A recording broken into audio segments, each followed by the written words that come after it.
Bruins Beat is brought to you by Prize Picks and the Game Time app. And welcome into Bruins Beat, presented by Prize Picks. Go use that promo code CLNS to get $50 back when you play just $5. And we're presented by Game Time. Go use that promo code CLNS to get $20 off your first purchase. Terms apply. I'm Evan Marinofsky. That's Andrew Raycroft. Razor, what is up? Not much. Nice to be on and after a win. That is, it just seems to be easier, especially and 3 or 4 too. That's kind of sneaky, I think, for everybody. I don't think people realize they've won 3 or 4. Even when I was, just kind of like, thinking about it, I'm like, oh, they've won 3 or 4. Like, you got to give it to them. I think it's sort of because that loss to Toronto on Tuesday was so demoralizing. It's funny. Last time you were on, we were discussing the Swayman situation, which was equally as demoralizing. Yeah, so at least that is out of the way. Bruins win Thursday night, 4-3. They get the OT win, a little close at the end. Obviously, they blow the 3-1 lead. Marchand comes in and scores. Feels like he's only scoring overtime goals at this point. Bruins will obviously take that. We talk about 3 of 4. What have you noticed? Because you went on that trip to Philly. Were you at Philly? Yeah, I was in Carolina too, luckily. That's right. We won't talk about that game. Yeah. I don't think we need to discuss that game. But the last 3 of 4, what have you noticed the Bruins be better at that they weren't previously? They're tightening up defensively, especially 5-on-5. I think it's strictly a special team story at this point. That's what I think this team is. Any negativity, any concerns is strictly special teams now. I think their 5-on-5 game's really good. I think even the Toronto game, that first half of the game was solid. Going into Toronto, they didn't give anything up. They had a few opportunities themselves. They created a few penalties themselves. So for me, I like their game. They just need more special teams work, and they need to take a few less penalties. But that's my takeaway since the Carolina game is just how much they we have to lock this down. We cannot allow passes through the seam, 5-on-5, road goals. And they've done that in the last 4 and got back to a little bit of their identity. Yeah, to me, I thought that Carolina game was rock bottom. And I thought there were games prior to that were rock bottom. I thought the Dallas game or Philly when they lost 2-0, or I thought those were rock bottom. Turns out losing 8-2 Carolina is quite literally rock bottom. And I think, what kind of mystified me through the first month, I mean, we're a month into the season, and, through a lot of that first month was just on paper, that defense is good. And even Montgomery talked about this on Thursday about Zadorov, where it's like, here's a guy that you expect a little bit more from and maybe a little more coachable. And it just wasn't there. And I could never understand that, where it's like, okay, Mason Leroy gets beat to the front of the net. It's a young guy. That's going to happen. And Charlie McAvoy seemed like he was trying to do too much. And you're right. I think they have locked it down a bit 5-on-5 defensively. And again, like the Toronto game, those 3 goals, the fourth obviously was an empty netter, but those 3 were power play goals. So it's like, just stop taking those penalties. You saw a little bit of that rear its head on Thursday night. Marchand punches the guy. I can't say his last name. Prospicil punches Prospicil. That was a brutal penalty. Face. Just for the record, I mean, I get it, and they're in no position to be like hoping they get a call because they've taken so many penalties. But that was weak little. It's wild that was the one. Yeah, it was wild that out of that whole thing, that was the one penalty called. Yeah, considering a little bit of Marshy's defense, but otherwise you can't defend him, and he didn't defend himself, and it was stupid. And you just again. The Bruins are walking a razor thin margin right now. So it's not like they're 10-0 and they can just kind of do a stick play. Like that's where all this is accumulating a little bit, where accumulating is that little face wash, the stick in the skates. Oh, I got away. Well, it's happened 5 times in a row. So you don't get the benefit of that doubt anymore. You don't get to not be criticized for that play, or you don't get to get defended because the refs were bad. It's just you've done it too much now. So they've got to get back to the point where they can bank some goodwill. Yeah, and those offensive zone penalties are just killer. I can't, like, that drives everybody nuts. David Pastrnak was interesting on Thursday because there were some shifts, body language wise and stuff. I didn't fully notice them, but then he gets those 2 points. Really nice pass across on that first goal. Helps out on the second. He has sort of responded fairly well. I didn't love his game on Tuesday against Toronto after Montgomery sort of called him out. He does get on the score sheet Thursday. What have you noticed from him so far this year? Like, what have been some of your big takeaways about Pastrnak? Well, I think he really likes playing with Pavel Zacha. That's a big takeaway for me. I think he feels most comfortable. I think he gets more excited to play when he has Zach in the middle of him. So we saw that Thursday night. I think he's frustrated with the power play because he knows really that's where he's getting 60 goals from. That's yep. If that thing's not clicking, if he's and in fairness to the other guys that are on that power play with it, like Toronto literally put a shadow on him on the PP. I'm sitting right down the glass and I'm watching, and the Bruins did a pretty good job. And Montgomery said this yesterday, like when they get it in the zone, they have pretty good movement. But the issue is they're trying to force it to David, and they literally have a shadow on him. And someone else has to start scoring to open up David, and then they really get cooking. But that's really what is necessary for them to get going. And I think David's frustrated with that. I think he's a little annoyed that they're covering him that way. I think he's a little annoyed that he's not getting it. And so I think there's a little bit of frustration boiling over that. But beyond that, David's playing his game and getting his point. Like, it's hard to get point. Like, I think we're seeing it with like Coyle and Frederick and Zach. Like, it's hard to score and hard to get points in the NHL. And David continually does that. So yes, he's going to have a bit of a funky way of doing it. He's going to give it away. It's going to look like he doesn't care sometimes. But at the end of the day, that's his personality. That's what he is. That's what makes him great. And you have to kind of Manny Ramirez embrace it. I just like, I don't know. It's just not going to be different than that. It never will, folks. And the guys know it.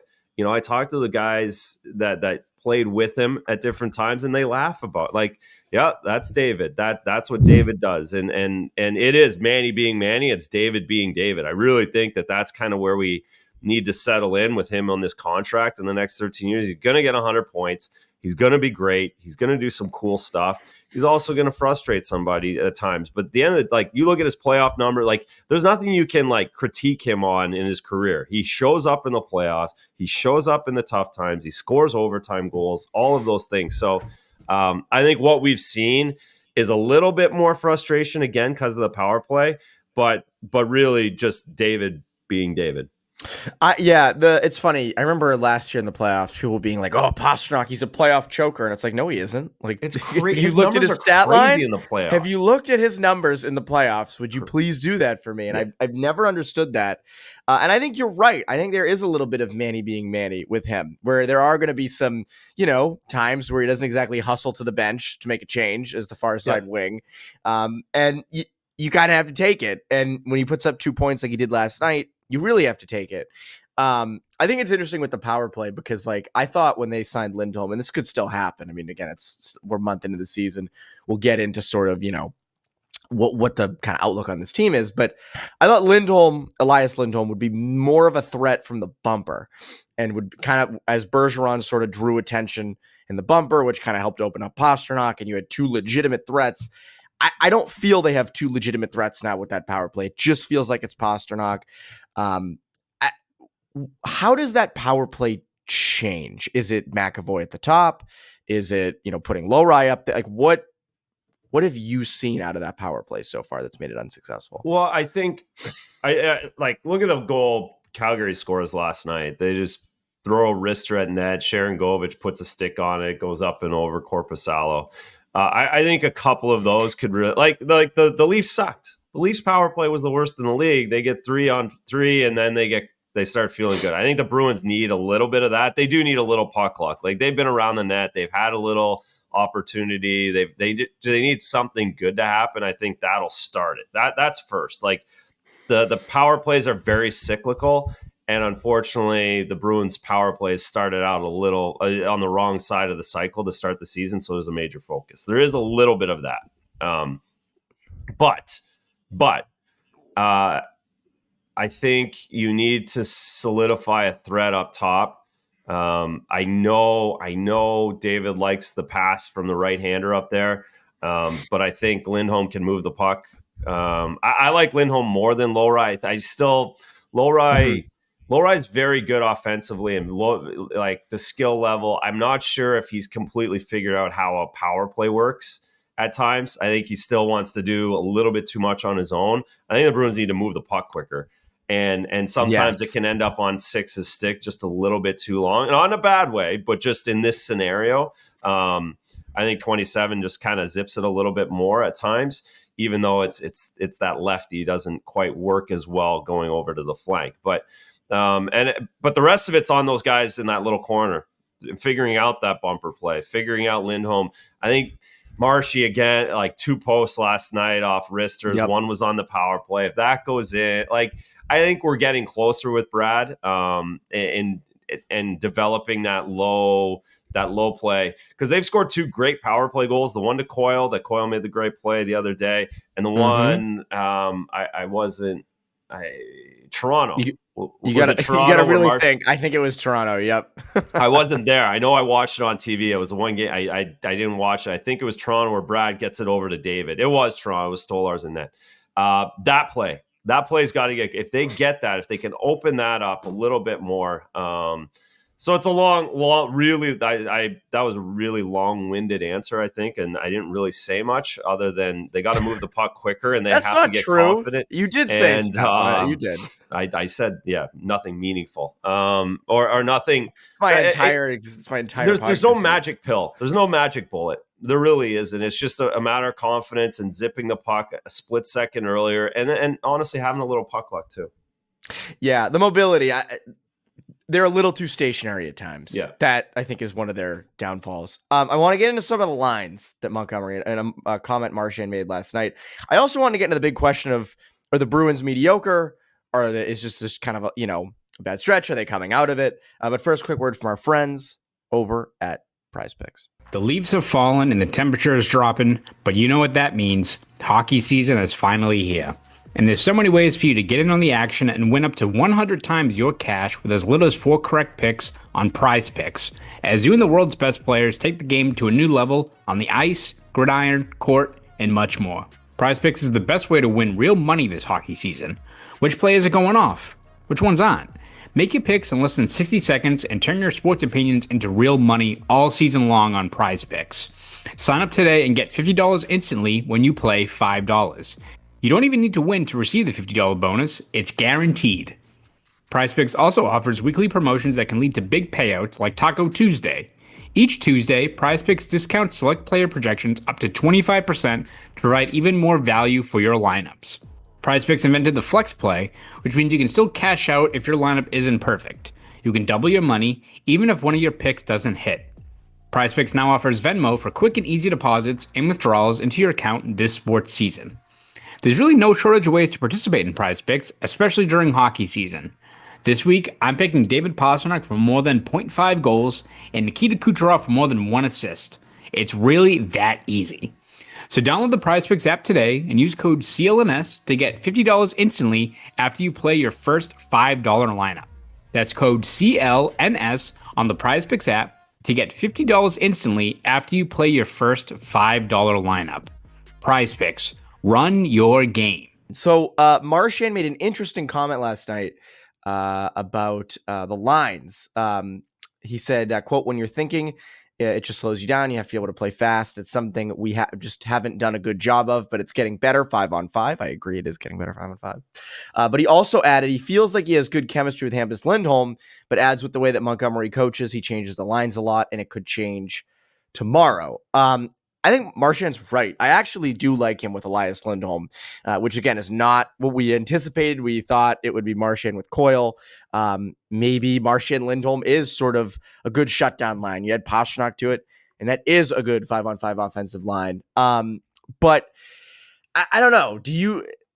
Montgomery has had a quick trigger finger this year with the lines. Has it been a little too quick? Could he be a little bit more stable with kind of trying to find out lines, or is it there's a lot of new guys and it's hard to kind of figure out the trios? Well, I think also it's more on the players. Coaches would rather not think about that kind of thing, or especially the way they like having pairs. That's ideal for coaches. They have pairs and then they kind of sift the extra winger around throughout the lineup. That's ideal for them. I think the players individually haven't performed at times, and he's tried to get guys going or tried to help guys, and that's been a real focus, which isn't ideal. So I think again, it's settled in Thursday night.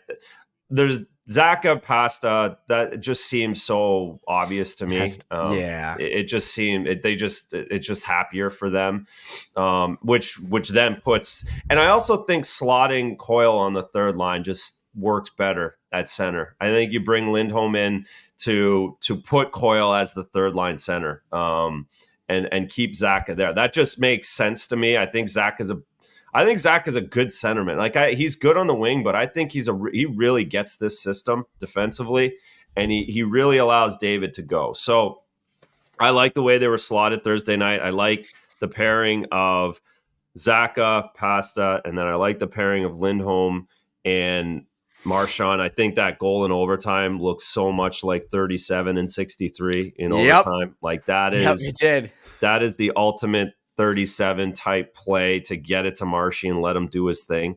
So at light, 37 light, I'm not going all the way there because that's sacrilegious in my house. And then you can't do that. No, you can't do that at all. And then we got Coyle on the third line, and that just frees him up with matchups and gets his skating going and making plays with Koepke. It could be a Coyle Koepke. That goal last night, that's a thing of beauty, and that is the ultimate Charlie Coyle play, and Koepke is really, really, really digging himself in and making it hard not to be on the fourth line. So those are the three pairs that I go with right now, and then you've got Kastelik in the middle on the fourth line. Like that works for me. You still need a lot from a few of those wingers. But those are the four pairs, the four centers I would have, and the three pairs on the first three lines that I'm going with, and probably going to settle in here for the next 2 weeks and just let it ride. Yep, let it cook. I think it's interesting that Coyle, again, after the season he had last year, what do you have, like 59, 60 points, now back to sort of that third line spot, at least for right now. And I agree with you. I think he is better down there. I feel like he has more to give potentially in the top six, or at least he had more to give. And I agree with you on Zacha and Pastrnak. I mean, that connection has been there legitimately since Zacha got here in 2022. Yeah. And, I do think Montgomery said to change the lines a lot, but I also think it's because their 5-on-5 offense has been terrible. Correct. And it was bad for a while. So it's like you're trying to jumpstart something, and it feels like you're onto something with this. I also find it interesting Tyler Johnson was with Zacha and Pastrnak last night. I think I look at him as sort of, you made a Manny Ramirez analogy earlier. I'll make a Brock Holt analogy. I think he's very Brock Holt, utility guy. I think he can go anywhere in that top nine. And again, I think if they continue to play the way they have the last 4 games, win 3 of 4, win 2 of 3, and sort of, again, they're, I think, tied for third in the Atlantic right now. You put yourself in a position to go out and get yourself a real top 6 winger come the deadline, which again is a topic that we can absolutely save for another day. Please. Yes, we do not need to do that right now. I don't know who's available anyways. I don't that's know the thing. Kevin Weeks brought up that Trent Frederick thing. And so the Trent Frederick rumors start coming out, and it's like, all right, who's he going for? Diver, I will say, Mark Diver, Frederick for Frank Vetrano. I love that idea. I could get down with that idea, but we can save that for another day. I want to get into big picture questions with the Bruins, though. First, though, quick word from our friends over at Game Time. There's nothing like watching an NBA or NHL game live. The energy in the building, the sounds on the ice or the court, the memories you make with family, friends, and other fans. It's unmatched. And the coolest part is when strangers sitting around you become your best friends. You can make these memories with Game Time. Game Time has a new feature called Game Time Picks that makes getting tickets to see your favorite teams play live even easier. Game Time Picks filters out the fluff to show you only incredible deals on great seats so you don't have to waste time searching through thousands of tickets. Curation makes it easier to save more on sports, concerts, comedy, and theater. When I use Game Time, I also love the flash deals, which help me get discounted prices on really good seats. Plus, who doesn't love seat views, which give a panoramic view from your seat in the app before you buy? So, take the guesswork out of buying tickets with Game Time. Download the Game Time app, create an account, and use code CLNS for $20 off your first purchase.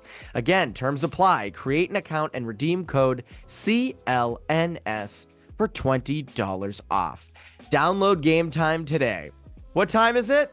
It's game time. Now, back to the show. So I want to get into sort of, the big question I think a lot of people are wondering about the Bruins, and I get asked this by friends. I see it on Twitter. Are the Bruins a mediocre, middle-of-the-road team, or are they a team that just sort of is starting slow? People aren't used to the Bruins starting slow. And they're going to kind of find their footing, which they seem to be doing at least the last 4 games. Where do you fall on I think that? they're good. I think they're good. I think for all of the, they're going to be hard in the playoffs to play. You can see that. You can see that it's a little bit different. You can see that come difficult games. And again, this is I guess, again, take the special teams piece out of this, because that's really why they're 500. That's the only reason they're 500. They would have won 2 more games, which means they'd be 4 games over 500 had their special teams started out of the gates the way they have. But their power plays almost last. Their penalty kill is in the 20s, which is unheard of for this group. And usually they're top 5 in both. That's the difference. It's literally, so you could probably make an argument. I'm not going to go through. You can make the argument that they've lost 3 games because of their special teams, or 3.5 games, which puts them 6-7 games over 500 right now, and puts them at 10 and 3, 10 and 5, whatever they are. That could have been the case. And so I go back to this team being a good team. I understand that it's not 10-0 and it feels bad because it's 500, but the league's 500. The division's 500. They can rattle off 5 in a row and they'll be second place and handily in the playoffs all year. And that we know this team will rattle off 5 in a row at some point. And they've proven too that they still have that we're not losing 5 in a row kind of thing. That hasn't gone away either. So I think they're a really good team. I think at the end of the season, we're going to look back and say, "Oh yeah, we really over-exaggerate at the start." This team is still built for playoffs. This team is really hard. This D is really good, and they will figure out the special teams. They're too good not to. I agree, and you're right about a lot of the division being 500. I mean, the Panthers are 10-3-1, but you have Toronto 7-5-2, Tampa 7-6-1, Bruins 7-7-1, Detroit 6-5-1, Buffalo 6-7-1, Ottawa 6-7-0. The Canadians are a different story. I think it's, I look at this roster, and I looked at the roster prior to the year, and I said they got better. I mean, yes, they lost the goalie tandem, and sure, they lost Jake DeBrusk, but you added a number 1 center. You added what should be a top 4 defenseman, a big, tough guy that should help you in the playoffs. I even though they did waive Max Jones, guys like Kastelik and Koepke have worked. Lindholm's taken a little bit. The team is good. I picked them to be first in the Atlantic prior to the year because I do think they're that good. They can be that good. And they, as you said, like Coyle can be the 3rd line center, or Zacha could be on the wing, and there's options there. And good things take time. And Conor Ryan and I were talking about this earlier this week after the Toronto game when the mood was a little bit more dour, where we were saying, look, this roster is good. Like, it's not all going to come together immediately. Not every team starts out hot. And yes, there's some concerning things. The 5-on-5 offense for a long time was not good. But now it is kind of just down to special teams. And I'm I'm not throwing in the white flag on this team now. There's no reason to. And again, I said this earlier this week. If they are 500 in 3 months, then that's a different story. But I don't think they will be. I think this roster is just too good. And again, you need more from certain guys. You need more from Elias Lindholm points wise. You need more from Charlie Coyle. You need more from Zacha and Frederick and a lot of these guys. But I still think that this is a good team.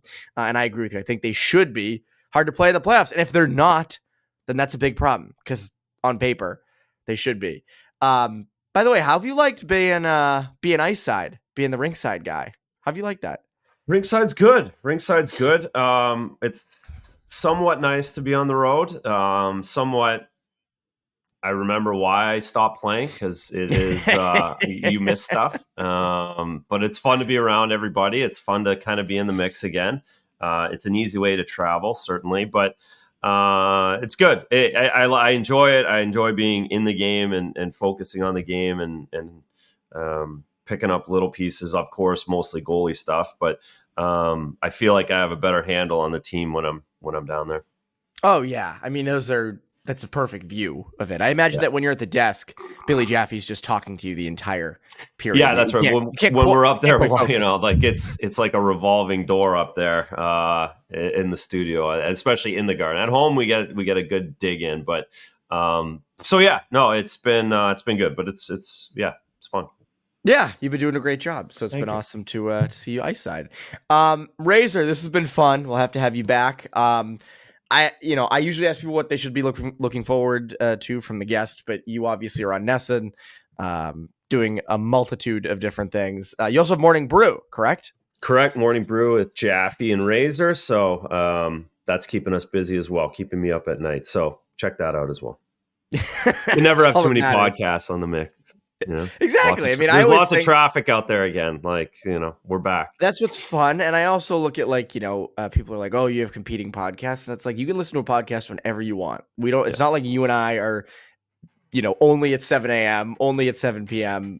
Listen to it when you want. So yes, go listen to Morning Brew. So yeah, that's been Bruins Beat. I'm Evan Marinofsky. It's Andrew Raycroft. You Bruins Beat listeners, have a great rest of your week.